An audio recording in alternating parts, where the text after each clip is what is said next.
সাম্প্রদায়িক সহিংসতার ঘটনা ঘটেছে, যার মধ্যে এমনও সহিংসতার ঘটনা রয়েছে যেখানে একই ঘটনা একাধিক পরিবার আক্রান্ত ও ক্ষতিগ্রস্ত হয়েছে।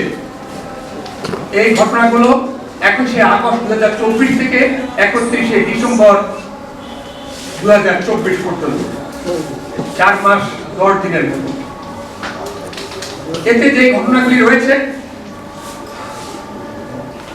হত্যা 23টি, নারী নির্যাতন, ধর্ষণ, গণধর্ষণ 9টি, উপাসনালয়ে হামলা, ভাঙচুর, লুটপাট ও অগ্নিসংযোগ 66টি, কথিত ধর্ম অবমাননার অভিযোগে গ্রেফতার ও নির্যাতন 15টি, বাড়িঘর, ব্যবসা প্রতিষ্ঠানে হামলা, ভাঙচুর, লুটপাট ও অগ্নিসংযোগ 38টি, জোরপূর্বক বাড়িঘর, জমি ও ব্যবসা প্রতিষ্ঠান দখল 25টি। এই মিলে মোট 174টি ঘটনা এখানে বিশ্লেষণ করা হয়েছে। সাম্প্রদায়িক সহিংসতায় নারী, পুরুষ, কিশোর, কিশোরী নির্বিশেষে দৈহিক ও মানসিকভাবে নির্যাতনের শিকার হয়েছে। সারা দেশব্যাপী চলমান ঘটনায় বাংলাদেশের আপামর সংখ্যালঘু সম্প্রদায় প্রমাদ মধ্যে দিনাতিপাত করছে।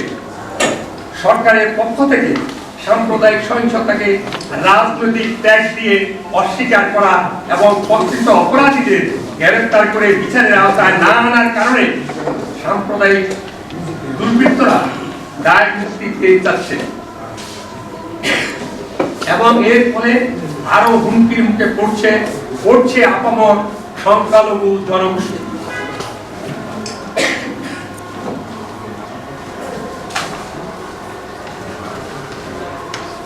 উপরে উল্লেখিত তথ্যাদি সার্বিক ঘটনাবলীর আংশিক চিত্র মাত্র, কেননা 19শে সেপ্টেম্বর 2024 তারিখের সাংবাদিক সম্মেলনে উপস্থাপিত তথ্যসমূহ সংগ্রহ করা হয়েছিল ঐক্য পরিষদের সারা দেশের শাখা সংগঠনগুলোর মাধ্যমে, কিন্তু এবারে তা সম্ভব হয়নি। কারণ স্থানীয় নেতৃবৃন্দ বিদ্যমান বাস্তবতায় অব্যাহত হুমকি, হামলা ও মিথ্যা মামলা মোকদ্দমায় জড়িত হওয়ার কারণে তাদের পক্ষে মাঠ থেকে তথ্যাবলী সংগ্রহ করা সম্ভব হয়নি। আমরা আরো উল্লেখ করতে চাই যে জাতিগত সংখ্যালঘু আদিবাসী সম্প্রদায়ের উপর সহিংসতা ক্রমশই বাড়ছে। গত 15 জানুয়ারি আদিবাসী সম্প্রদায়ের অস্তিত্ব রক্ষা ও আদিবাসী হিসাবে তাদের পরিচয়ের দাবি সহ নবম দশম শ্রেণীর পাঠ্যপুস্তক থেকে আদিবাসী শব্দযুক্ত জুলাই ও গণঅভ্যুত্থানের চিত্রকর্ম বা গ্রাফিতি বাদ দেওয়ার প্রতিবাদে শান্তিপূর্ণ প্রতিবাদ করতে গেলে চিহ্নিত একটি গোষ্ঠী তাদের উপর সশস্ত্র আক্রমণ চালায়। আদিবাসী শিক্ষার্থী, ছেলেমেয়ে, নারী, পুরুষ অনেকেই এতে গুরুতরভাবে আহত হন। এদের মধ্যে অনেকে এখনো বিভিন্ন হাসপাতালে চিকিৎসাধীন। কিন্তু দুঃখজনক হলেও সত্য, ঘটনার সাথে জড়িত প্রকৃত অপরাধীদের অনেকেই এখনো গ্রেফতার হয়নি, তাদেরকে বিচারের আওতায় আনা হয়নি। বাংলাদেশ হিন্দু বৌদ্ধ খ্রিস্টান ঐক্য পরিষদ সাম্প্রদায়িক ও মানবতা বিরোধী এই সকল সহিংসতার বিরুদ্ধে ইতিমধ্যে তীব্র ক্ষোভ ও নিন্দা প্রকাশ করেছে। অনতিবিলম্বে আদিবাসী জনগোষ্ঠীর উপর সকল প্রকার সহিংসতা বন্ধে যথাযথ কার্যকর পদক্ষেপ নেওয়ার জন্য সরকারের কাছে পুনরায় জোর দাবি জানাচ্ছে। বিচারহীনতার রাজনীতি এবং সংস্কৃতি বন্ধ করে দশকের পর দশক ধরে চলা সাম্প্রদায়িক সহিংসতার শিকার সংখ্যালঘুদের জন্য ন্যায় বিচার আজ নিশ্চিত করার সময় এসেছে। রাষ্ট্রীয় প্রতিষ্ঠানসমূহে বৈষম্যমূলক আচরণ।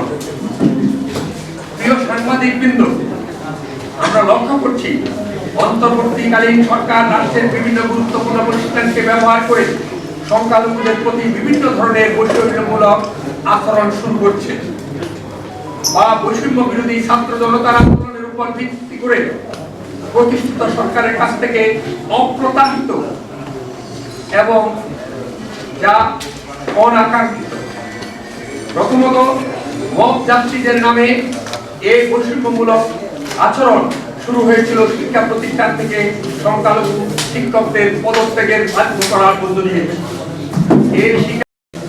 এর শিকার অনেক শিক্ষক আজও তাদের প্রিয় শিক্ষা প্রতিষ্ঠানে ফিরে যেতে পারেননি।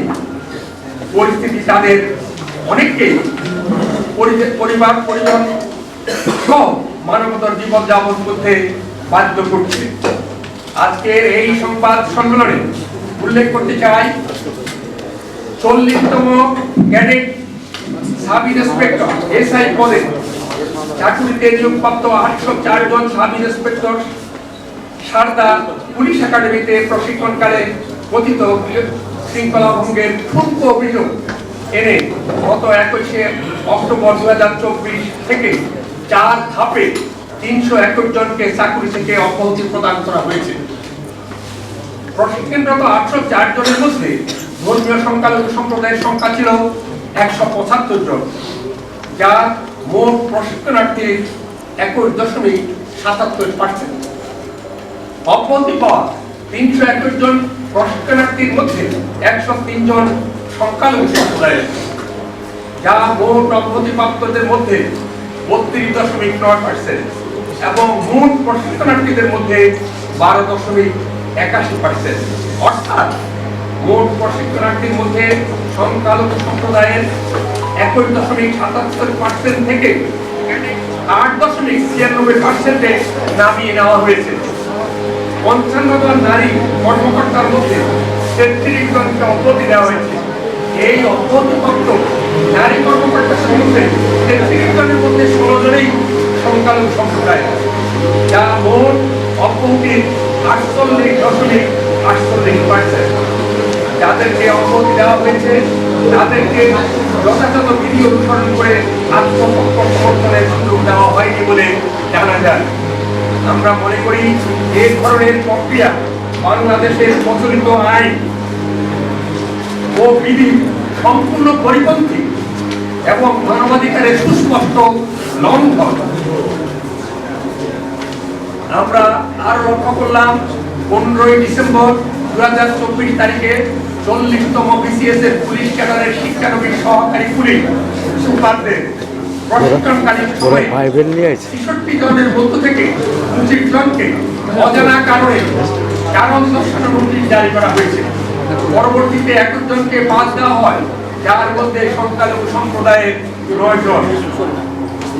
15 অক্টোবর 2024 তারিখে 43তম বিসিএস এর উত্তীর্ণ প্রার্থীদের 2064 জনের তালিকা প্রকাশ করা হয়। পরবর্তীতে সরকারি কর্ম কমিশন কর্তৃক উত্তীর্ণ ঘোষিত 2163 প্রার্থীর মধ্যে মোট 266 জনকে বাদ দিয়ে 30 ডিসেম্বর 2024 তারিখে 1896 জনকে উপযুক্ত ঘোষণা করা হয়। বিসিএস এর উত্তীর্ণ প্রার্থীদের গোয়েন্দা বিভাগ কর্তৃক যাচাইয়ের নামে 227 জনকে বাদ দেওয়া হয়। বাদ পড়াদের মধ্যে 82 জনই ধর্মীয় সংখ্যালঘু সম্প্রদায়ের, যা মোট বাদ পড়া 36.12%। সহকারী কমিশনার প্রশাসন পদে বাদ পড়া 26 জনের মধ্যে 14 জনই সংখ্যালঘু সম্প্রদায়ের, যা মোট বাদ পড়া 43.84%। সহকারী সচিব পররাষ্ট্র মন্ত্রণালয়ের পদে বাদ পড়া 3 জনের মধ্যে 3 জনই সংখ্যালঘু, যা মোট বাদ পড়াদের মধ্যে 100%। সহকারী কমিশনের ক্ষেত্রে বাদ পড়া 7 জনের মধ্যে 5 জনই সংখ্যালঘু সম্প্রদায়, অর্থাৎ এই ক্ষেত্রে বাদ পড়ার হার 71.42%। সহকারী কমিশনার শুল্ক আবগারি যে একজন যোগ্য বিবেচিত হয়েছিল তাকে বাদ দেওয়া হয়েছে। একইভাবে সহকারী খাদ্য নিয়ন্ত্রক পদে 15 অক্টোবরের সার্কুলারে উল্লেখিত 2 জন সংখ্যালঘু সম্প্রদায়ের প্রার্থীর নাম 30 ডিসেম্বরের সার্কুলারে হারিয়ে গেছে।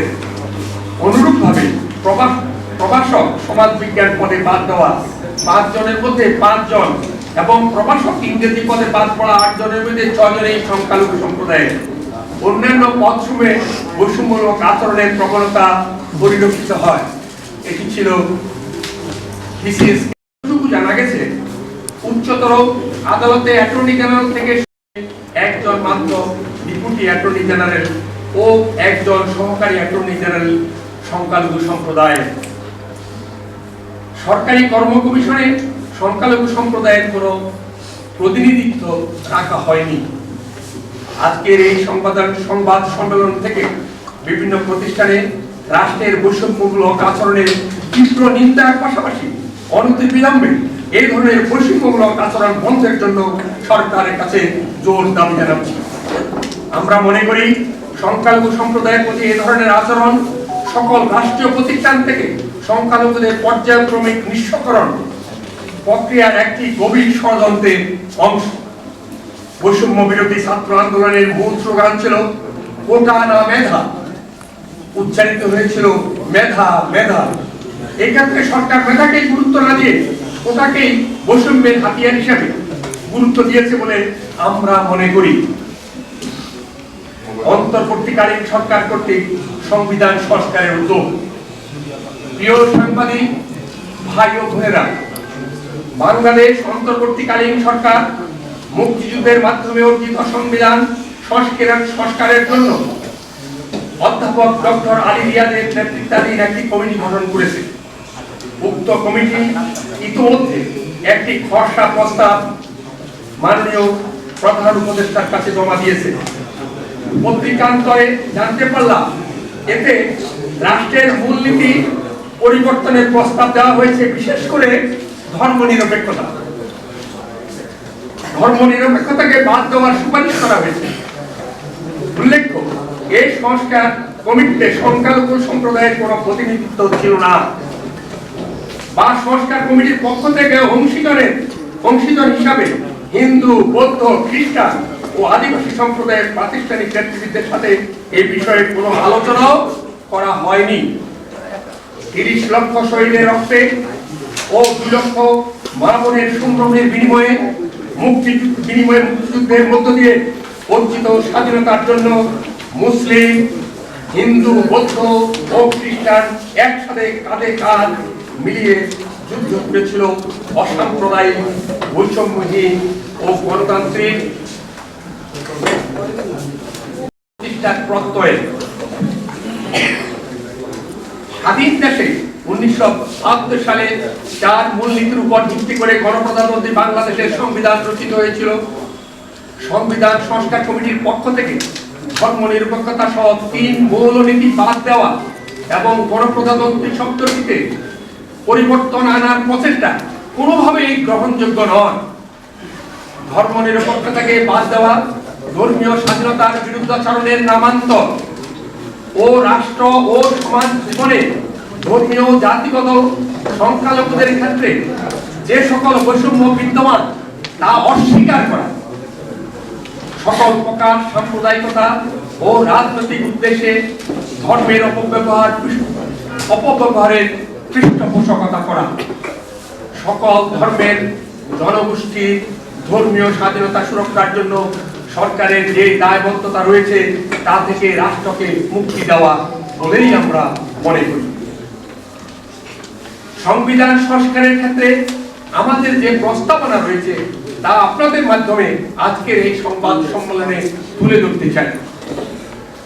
জাতি, ধর্ম, বর্ণ নির্বিশেষে সকল নাগরিকের জন্য আইনের শাসন, মৌলিক মানবাধিকার এবং রাজনৈতিক, অর্থনৈতিক ও সামাজিক সাম্য, স্বাধীনতা, সামাজিক সুবিচার নিশ্চিত করার জন্য বর্তমান সংবিধানে যে প্রস্তাবনা রয়েছে, আমরা অঙ্গীকার করতেছি যে সকল মহান আদর্শ আমাদের বীর জনগণকে জাতীয় মুক্তি সংগ্রামে আত্মনিয়োগ ও বীর শহীদদেরকে প্রাণোৎসর্গ করতে উদ্বুদ্ধ করিয়াছিল, জাতীয়তাবাদ, সমাজতন্ত্র, গণতন্ত্র, ধর্মনিরপেক্ষতার এই সকল আদর্শই এই সংবিধানের মূলনীতি হইবে।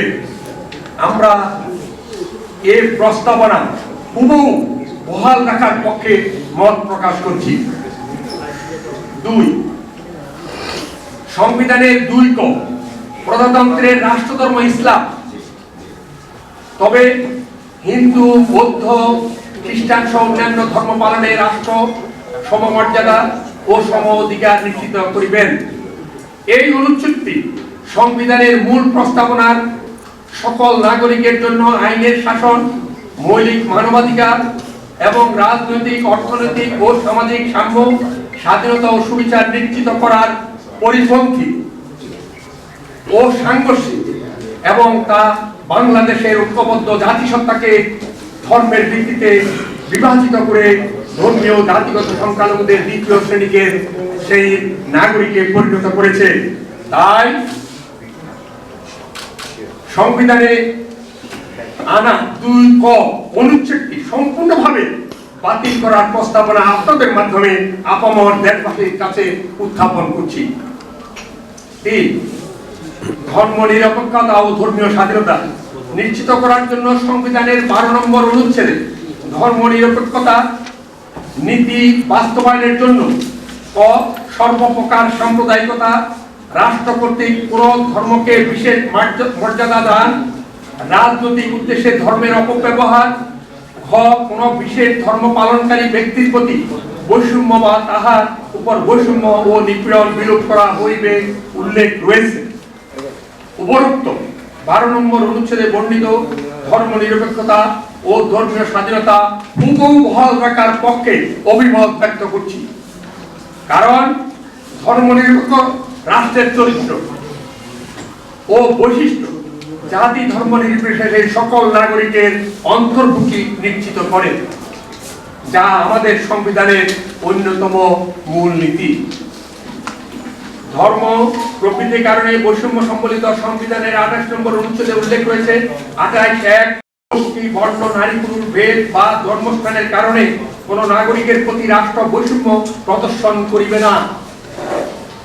2, রাষ্ট্র জনজীবনের সর্বস্তরের নারী পুরুষ সমান অধিকার লাভ করিবেন।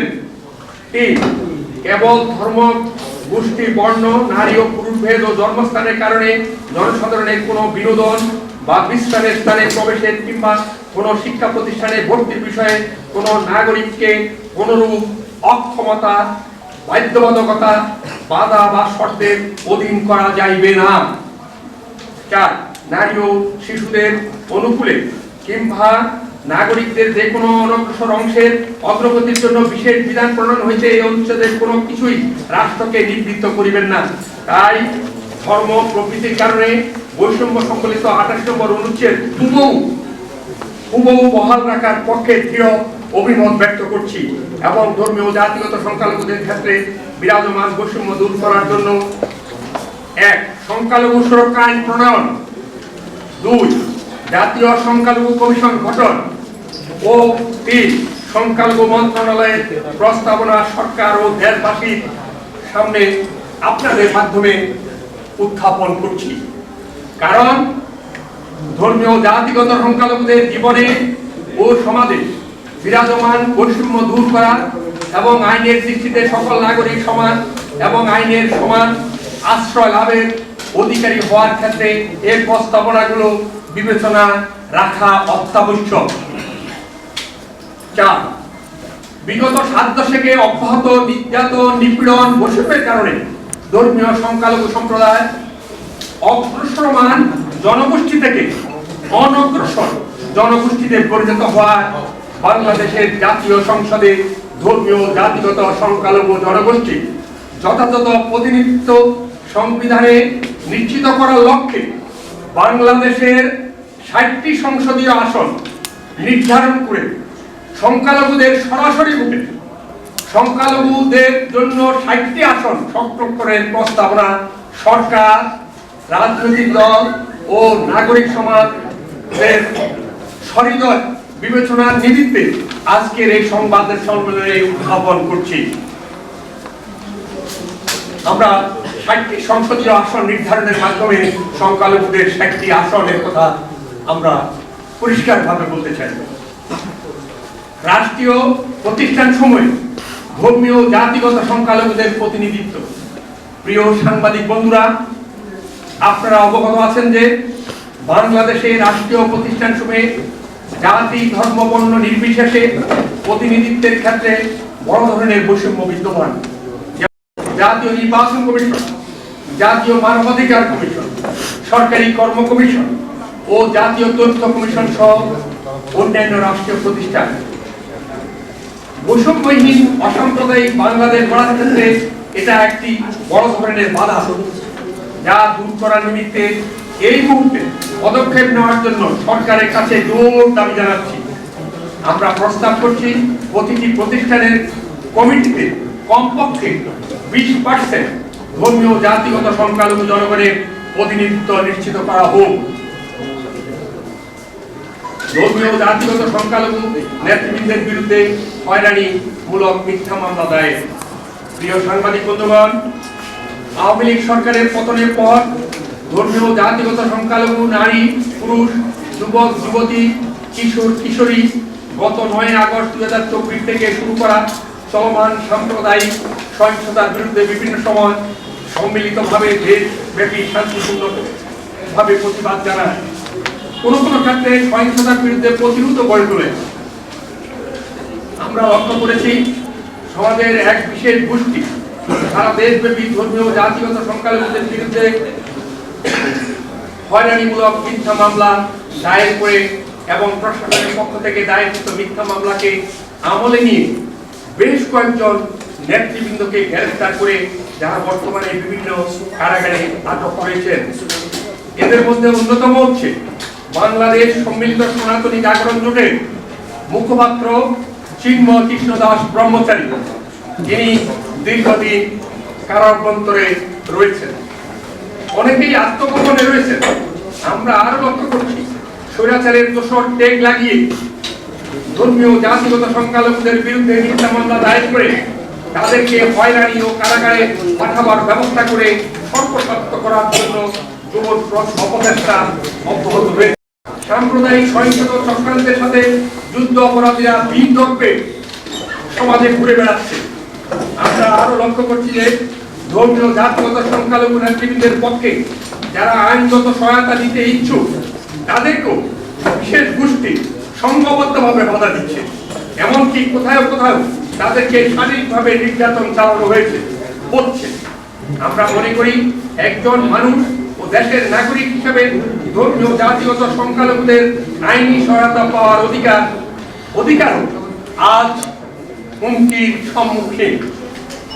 অন্তর্বর্তীকালীন সরকারের কাছে আমাদের আবেদন, বাংলাদেশ হিন্দু বৌদ্ধ খ্রিস্টান ঐক্য পরিষদের সাধারণ সম্পাদক অ্যাডভোকেট রানা দাশগুপ্ত সহ সারা দেশব্যাপী ধর্মীয় জাতিগত সংখ্যালঘু অনেক নেতৃবৃন্দের বিরুদ্ধে দায়েরকৃত সকল প্রকার হয়রানিমূলক মিথ্যা মামলা প্রত্যাহার করা হোক এবং চিন্ময় কৃষ্ণ দাস ব্রহ্মচারী সহ যে সকল নেতৃবৃন্দকে গ্রেফতার করা করে কারাগারে আটক রাখা হয়েছে অনতি বিলম্বে তাদেরকে মুক্তি দেওয়া হোক। বাংলাদেশের ধর্মীয় জাতিগত সংখ্যালঘু সম্প্রদায় সবসময় শান্তির পক্ষে, বৈষম্যের বিরুদ্ধে ও গণতান্ত্রিক বাংলাদেশ গড়ে তোলার ক্ষেত্রে ভূমিকা রাখছে। দলিত ক্ষুদ্র সম্প্রদায়ভুক্ত জনগোষ্ঠীর জন্য রাষ্ট্রের বিশেষ উদ্যোগ সংবিধান সংস্কার কমিশন সহ 11টি সংস্কার কমিশন গঠন করা হয়েছে। কিন্তু আমরা দুঃখের সাথে লক্ষ্য করছি দলিত ও প্রান্তিক জনগোষ্ঠী তথা সমতল ও পাহাড়ের নানা গোত্রের আদিবাসী জনগোষ্ঠী, তাঁত, শ্রমিক, হরিজন, ঋষি, রাজবংশী সম্প্রদায়ের জন্য আলাদা কোনো কমিশন গঠন করা হয়নি। আমরা মনে করি দলিত ও প্রান্তিক জনগোষ্ঠীর ক্ষেত্রে বিদ্যমান বৈষম্য দূর করার জন্য রাষ্ট্র সরকারের বিশেষ উদ্যোগ থাকা প্রয়োজন এবং তা সাংবিধানিক ও আইনগতভাবে নিশ্চিত করতে হবে। 8 দফা দাবি বাস্তবায়ন। ধর্মীয় সংখ্যালঘুদের স্বার্থ ও অস্তিত্ব রক্ষায় অনতিবিলম্বে সংখ্যালঘু সম্প্রদায়ের দীর্ঘদিনের দাবি নিম্নলিখিত 8 দফা অনতিবিলম্বে বাস্তবায়নের জন্য সরকারের পক্ষ থেকে যথাযথ উদ্যোগ গ্রহণ করা হোক। রাষ্ট্রীয় সংস্কারের ক্ষেত্রে যে সব জায়গায় উক্ত 8 দফা বাস্তবের জন্য উদ্যোগ নেওয়া প্রয়োজন রয়েছে, সংস্কার কমিশন ও সরকার সে ব্যাপারে ভূমিকা রাখবেন বলে আমরা আশা রাখি। 8 দফা: 1. সংখ্যালঘু সুরক্ষা আইন প্রণয়ন। 2. জাতীয় সংখ্যালঘু কমিশন ও সংখ্যালঘু মন্ত্রণালয় গঠন করা। 3 অর্পিত সম্পত্তি প্রত্যাপন আইনে যথাযথ প্রয়োগে যাবতীয় আমলাতান্ত্রিক বাধা অপসারণ করে ট্রাইব্যুনালের রায়ের আলোকে জমির মালিকানা ও দখল ভুক্তভোগীদের বরাবরে অনতিবিলম্বে প্রত্যাপন করা। বিগত 7 দশকের অব্যাহত নির্যাতন, নিপীড়ন, বৈষম্যের কারণে ধর্মীয় সংখ্যালঘু সম্প্রদায় অগ্রসমান জনগোষ্ঠী থেকে অনগ্রসর জনগোষ্ঠীতে পরিণত হয় বিদ্যমান সংবিধানের 28 অনুচ্ছেদের আলোকে বাংলাদেশ জাতীয় সংসদের ধর্মীয় জাতিগত সংখ্যালঘু জনগোষ্ঠীর যথাযথ প্রতিনিধিত্ব সাংবিধানিকভাবে নিশ্চিত করার লক্ষ্যে বাংলাদেশে 60টি সংসদীয় আসন নির্ধারণ করে সংখ্যালঘুদের সরাসরি ভোটে সংখ্যালঘুদের জন্য 60টি আসন সংরক্ষণ করা। 5 ব্যাপত্তর সম্পত্তি সংরক্ষণের আইন প্রণয়ন করা। 6 বৈষম্য বিলোপ আইন প্রণয়ন করা। 7 পার্বত্য চট্টগ্রাম চুক্তির যথাযথ বাস্তবায়ন এবং 3 পার্বত্য জেলা পরিষদ আইনের যথাযথভাবে কার্যকর করা। 8 সকল সংখ্যালঘু সম্প্রদায়ের ধর্ম পালনে অধিকতর উৎসাহিত করার লক্ষ্যে বিদ্যমান সরকারি ছুটি সময়ের অতিরিক্ত হিন্দু সম্প্রদায়ের শারদীয় দুর্গাপূজা অষ্টমী থেকে দশমী এই 3 দিন, বৌদ্ধ সম্প্রদায়ের প্রবারণা পূর্ণিমা 1 দিন ও খ্রিস্টান সম্প্রদায়ের ইস্টার সানডেতে 1 দিন ছুটি ঘোষণা করা। এই আমাদের 8 দফা দাবি।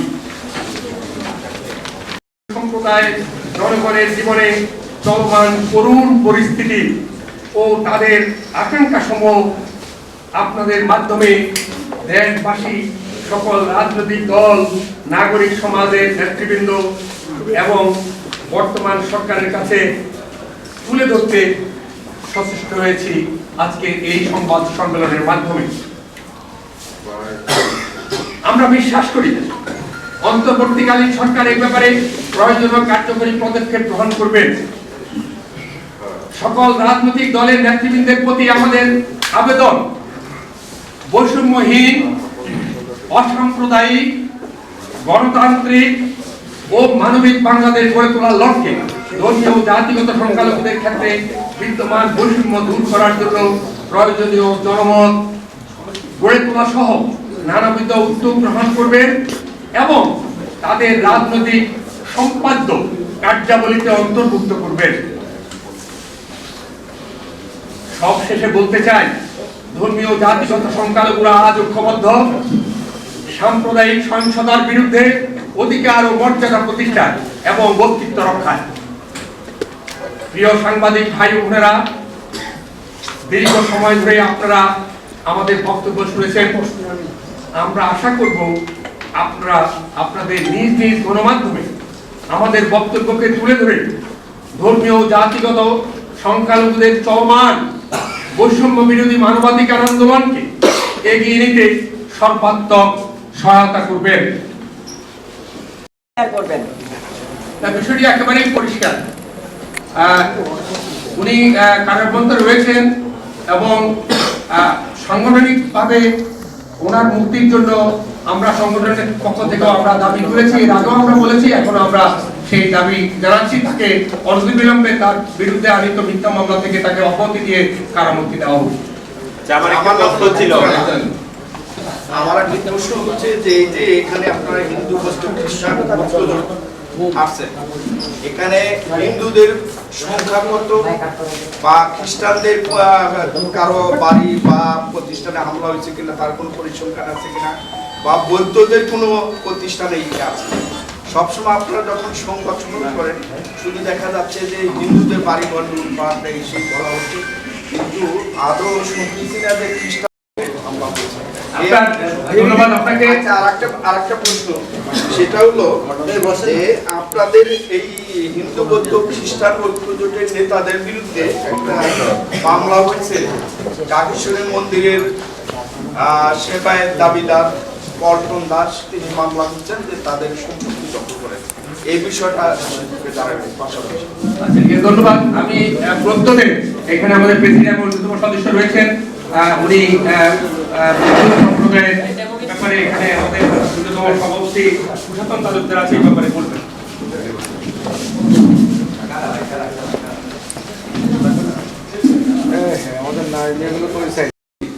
ছিল ওদের আশেপাশে গির্জা না থাকাতে অন্য যে গির্জা সকলে চলে গিয়েছে। এর মধ্যে ওদের 17 পরিবার 11টি পরিবারের করে অস্বীকৃত করা হয়েছে। সব জিনিসপত্র পাওয়া গেছে। এটা হলো একটা ঘটনা বান্দরবান নামায় ত্রিপুরা পরিবার। আচ্ছা আমি একটু বলি, আমি সৌরভ স্যার। যেই বাসাগুলোতে আগুন দিয়েছে, যে বাসাগুলোতে ঘটনা ঘটেছে, প্রত্যেকটা ছিল রাজনৈতিক সংশ্লিষ্ট। তো আমরা এই ধর্মীয় সংশ্লিষ্টতা তা দেখছি না। এটা নিয়ে আপনি প্রিয় সাংবাদিক বন্ধুগণ, আপনি আপনার প্রশ্নের যে বিষয়টি একবারে পরিষ্কার যে আপনি জানেন সাপ্লিমেন্ট করে এইটারই আমার মনে হয় আপনার জন্য সহজ হবে। এটা হচ্ছে যে 5 September doctor Mohammad Yunus chief adviser তিনি পিটিআই এর সঙ্গে সাক্ষাৎকারে বলছেন, quote, while beating up Awami League cadres, they had beaten up Hindus. As there is a perception that Hindus in Bangladesh mean Awami League supporters. মানে ঠিক যেন ন্যারেটিভটা এরকম যে যেহেতু এটা হিন্দু মানে আওয়ামী লীগ হলে পিটানোটা ঠিক আছে। ঠিক এই জায়গাটাতে আপনি একটু ক্লিয়ার করবেন এবং সরকারের দিক থেকে রিপিটেডলি বলা হচ্ছে দিস আর পলিটিক্যাল অ্যাটাক। মানে এই পলিটিক্যাল অ্যাটাক মিন করে কি ইজ ইট মানে লিগাল যে পলিটিক্যালি অ্যাটাক করা যায় একটা কমিউনিটিকে টার্গেট করে? ধন্যবাদ। একেবারে এদেশের ধর্মীয় জাতিগত সংখ্যালঘু সম্প্রদায় যারা রয়েছেন, এটি কোনো আমরা আমাদের প্রতিবেদনে সেটি উল্লেখ করেছি, কোনো বিশেষ টেক লাগানোর কোনো সুযোগ আছে বলে কোনো সেটি হওয়া একেবারেই অবাঞ্ছনীয়। এদেশের সকল নাগরিকের রাজনীতি করার তার মত প্রকাশের সুযোগ রয়েছে, কিন্তু বিশেষ সম্প্রদায়কে কোনো রাজনৈতিক দেওয়া এটি আমার মনে করি যে আপনারা যারা রয়েছেন আপনাদের কাছে সেটি পরিষ্কার। এটি আমরা পরিষ্কার করেছি। শুধু 2010টি ঘটনা নয়, এদেশের পূর্ববর্তী সময়েও আমরা লক্ষ্য করেছি এই ধরনের সাম্প্রদায়িক সহিংসতা বিভিন্ন সময়ে হয়েছে, বিভিন্ন সরকারের সময় হয়েছে। এবং আপনি কেন বলছেন যে আমার এই প্রিয় সাংবাদিক বাংলাদেশ প্রতিদিনের বাংলাদেশ আপনি বলেছেন, আপনি এই যে আজকে যে তথ্যচিত্রটি আমি তুলে ধরেছি এটি তো অন্তর্বর্তীকালীন সরকারের সময়তে এই যে 174টি ঘটনা যেখানে প্রায় অর্ধ হাজার পরিবার আক্রান্ত হয়েছে, এই যে 174টির মধ্যে প্রত্যেকটি সেই নামি দামি পত্রিকা প্রকাশিত। তো এই যে সম্প্রদায় সেখানে হত্যা আছে, সেখানে ধর্ষণ আছে, সেখানে আপনার বাড়িঘর জ্বালিয়ে দেওয়া আছে, প্রায় 66টি ধর্মীয় প্রতিষ্ঠানে উপাসনায় হামলা। এটা কিসের আলামত?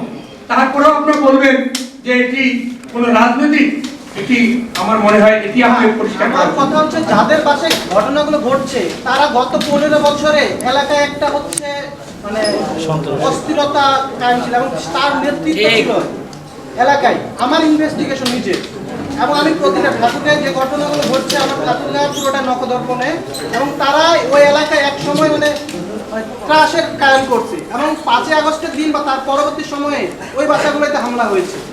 আমার বাসায় আমি একটু বলে রাখি, আমার বাসার চারপাশে আমরা খুব শান্তিভাবে থাকি এবং আমার নিজের দোকান 2014 সালে 6 লাখ টাকা সারের মাল ঢুকাইছিলাম, সে দোকান পুরো দিন গ্রহণ করে আমি কিছু কই। এই যে আপনি বলছেন যে আপনার স্বাধীনতা যুদ্ধে সেভাবে আমরাও ছোটকাল থেকে সেই সকলকে নিয়েই কিন্তু আমরা বড় হয়েছি। আমরা কখনো মনে করিনি আমাদেরকে হিন্দু, কাউকে মুসলিম, এই ধরনের আমার সহকর্মী যে কথাটা বলছেন আমি একটু ক্লিয়ার করে আরেকটু বলি। উনি যখন বলছেন যে যাদের উপর হামলা হয়েছে তারা ত্রাসের রাজত্ব কায়েম করেছিল, ইন দ্যাট কেস এই চিফ অ্যাডভাইজারের বলার কথা ছিল যে সন্ত্রাসীদের উপর হামলা করেছে, কোনো হিন্দুদের উপর করে নেই। উনি বলছেন পলিটিক্যালি হামলা হয়েছে। তার মানে এটা কি পলিটিক্যাল এই হামলা? সাংবাদিক বন্ধুগণ,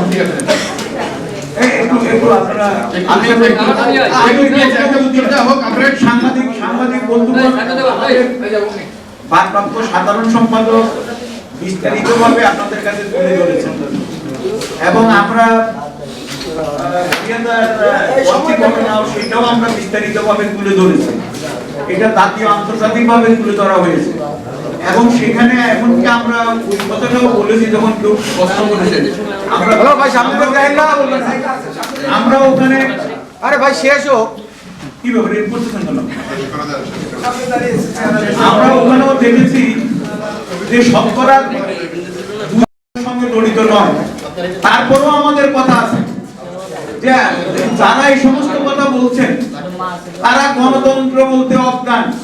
গণতন্ত্রের প্রথম কথাটা হলো আইনের শাসন এবং এমনকি জাতিসংঘের যে প্রতিনিধি দল এখানে এসেছিল তারাও বলছে যদি মব জাস্টিস হয়ে থাকে সেটারও বিচার করতে হবে, সকল অপরাধীর বিচার করতে হবে। এবং বাংলাদেশে এই কথা বলে 2001 সালেও সারা বাংলাদেশে বিভিন্ন জায়গায় হামলা করা হয়েছে এবং যারা আজকে বাংলাদেশের পরিসংখ্যান তুলে ধরে তারা ধর্মীয় সংখ্যালঘুদের 47-এর আগে ছিল শতকরা 30 ভাগ, কেন সেটা 71-এর আগে 20 ভাগে আসছে এবং এখন কেন তারা 10 ভাগ বলছে?